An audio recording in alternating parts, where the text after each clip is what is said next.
കണ്ണൂരിൽ ആനയോട് ക്രൂരത. പൊട്ടിയൊലിക്കുന്ന മുറിവുകളുമായി ആനയെ എഴുന്നള്ളിപ്പിച്ചു. കണ്ണൂർ തളാപ്പ് സുന്ദരേശ്വര ക്ഷേത്രോത്സവത്തിലായിരുന്നു സംഭവം ഉണ്ടായത്. വിവരങ്ങളുമായി ഇപ്പോൾ സിജു കണ്ണൻ ചേരുകയാണ്. സിജു, ഇതിൻ്റെ ദൃശ്യങ്ങളടക്കം പ്രചരിച്ചിരുന്നു. സമൂഹ മാധ്യമങ്ങളിലടക്കം വലിയ തരത്തിലുള്ള പ്രതിഷേധം ഇപ്പോൾ ഉയരുകയും ചെയ്യുന്നുണ്ട്. എന്താണ് ഇതുമായി ബന്ധപ്പെട്ട് കൂട്ടിച്ചേർക്കാൻ കഴിയുന്ന കാര്യങ്ങൾ?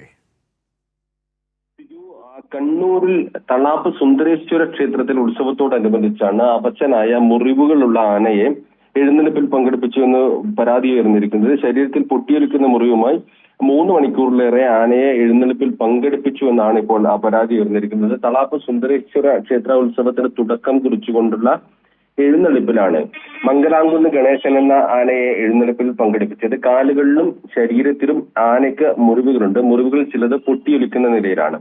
ഉത്സവത്തിന് ആരംഭം കുറിച്ചുകൊണ്ട് 4 കിലോമീറ്ററോളം നടന്ന എഴുന്നള്ളിപ്പിലാണ് ആനയെ പങ്കെടുപ്പിച്ചത്. ആനയ്ക്ക് നടക്കാൻ ബുദ്ധിമുട്ട് നേരിടുന്നതായി ഈ ദൃശ്യങ്ങളിൽ നിന്ന് മനസ്സിലാക്കാൻ സാധിക്കുന്നു. ഈ ദൃശ്യങ്ങൾ വ്യാപകമായി പ്രചരിച്ചിട്ടുണ്ട്.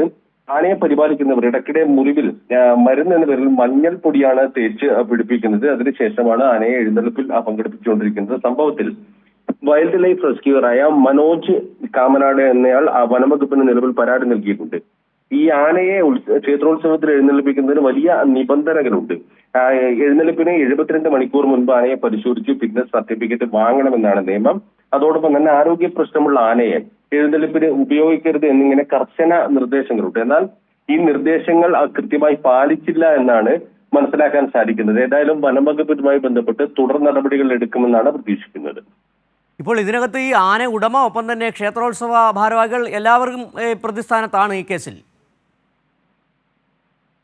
തീർച്ചയായും ആ വലിയ നിബന്ധന ക്ഷേത്രോത്സവവുമായി ബന്ധപ്പെട്ട ആനയെ എഴുന്നള്ളിപ്പിക്കുന്നതുമായി ബന്ധപ്പെട്ടുകൊണ്ട്, കാരണം ആനയെ കൊണ്ടുവരുമ്പോൾ കൃത്യമായി നേരത്തെ തന്നെ വിവരം നൽകി ഏത് ആനയാണ് കൊണ്ടുവരുന്നത് എന്നുൾപ്പെടെയുള്ള കാര്യത്തിൽ വിവരങ്ങൾ നൽകിക്കൊണ്ട് കൃത്യമായി അനുമതി വാങ്ങിക്കേണ്ടതുണ്ട്. 72 മണിക്കൂർ മുമ്പ് ആനയെ വിശദമായി പരിശോധിച്ച് ഫിറ്റ്നസ് സർട്ടിഫിക്കറ്റ് വാങ്ങണമെന്ന നിയമമുണ്ട്. അതോടൊപ്പം തന്നെ ആനയ്ക്ക് ഏതെങ്കിലും തരത്തിലുള്ള ആരോഗ്യ പ്രശ്നങ്ങൾ ഉണ്ടെങ്കിൽ അത്തരത്തിലുള്ള ആനയെ എഴുന്നള്ളിപ്പിൽ പങ്കെടുപ്പിക്കാൻ പാടില്ല. ഇങ്ങനെ വലിയ നിബന്ധനകളാണ് ഈ ആനയെ ക്ഷേത്രോത്സവവുമായി ബന്ധപ്പെട്ട് അതിന്റെ എഴുന്നള്ളിപ്പിൽ പങ്കെടുപ്പിക്കുന്നതിന് ഉള്ളത്. എന്നാൽ ഇതൊന്നും കൃത്യമായി പാലിച്ചില്ല എന്നാണ് മനസ്സിലാക്കുന്നത്. സ്വാഭാവികമായും ഇതുമായി ബന്ധപ്പെട്ട് ക്ഷേത്രോത്സവത്തിന്റെ ഭാരവാഹികൾ, അതോടൊപ്പം തന്നെ ആനയെ പരിപാലിക്കുന്നവർ, ആനയുടെ ഉടമ എല്ലാവരും തന്നെ മറുപടി പറയേണ്ടി വരും. ഏതായാലും വനംവകുപ്പിൽ ഇതുമായി ബന്ധപ്പെട്ട പരാതി നിലവിൽ പോയി കഴിഞ്ഞു. വൈൽഡ് ലൈഫ് റെസ്ക്യൂറായ മനോജ് കമനാട് എന്നയാളാണ് പരാതി നൽകിയിരിക്കുന്നത്. ശരി, സിജു കണ്ണനാണ് വിവരങ്ങൾ നൽകിയത്. കണ്ണൂരിൽ ആനയോട് ക്രൂരത. പൊട്ടിയൊലിക്കുന്ന മുറിവുകളുമായി ആനയെ എഴുന്നള്ളിപ്പിച്ചു. കണ്ണൂർ തളാപ്പ് സുന്ദരേശ്വര ക്ഷേത്രത്തിലായിരുന്നു സംഭവം ഉണ്ടായത്. സിജു കണ്ണനാണ് വിവരങ്ങൾ നൽകിയത്.